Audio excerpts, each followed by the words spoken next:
இந்திரன் மனைவி இந்திராணி ஆசையாக ஒரு கிளி வளர்த்தார். ஒரு நாள் அந்த கிளிக்கு நோய்வாய்ப்பட்டது.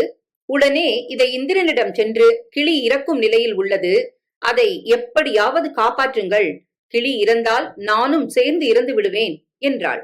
உடனே இந்திரன் உயிர்களை படைக்கும் பிரம்மனிடம் சென்று இதை பற்றி கூறினார். அதற்கு பிரம்மன், உயிர்களை படைப்பது நான் தான், ஆனால் அதை காப்பது விஷ்ணுவின் தொழில், எனவே அவரிடம் சென்று முறையிடலாம், வா, நானும் உன்னோடு வருகிறேன் என்று சென்றனர்.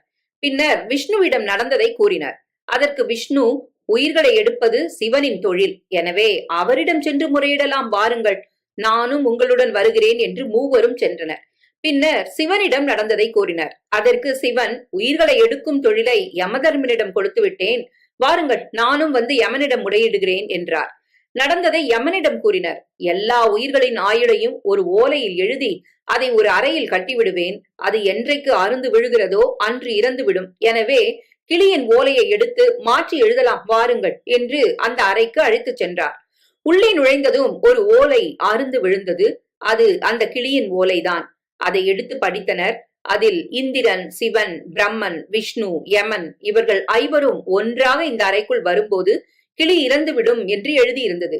எனவே படைத்தவன் நினைத்தால் கூட ஆயுளை மாற்ற முடியாது. வாழும் காலம் வரை சந்தோஷமாக வாழ்வோம். படித்ததில் பிடித்தது. Download ShareChat.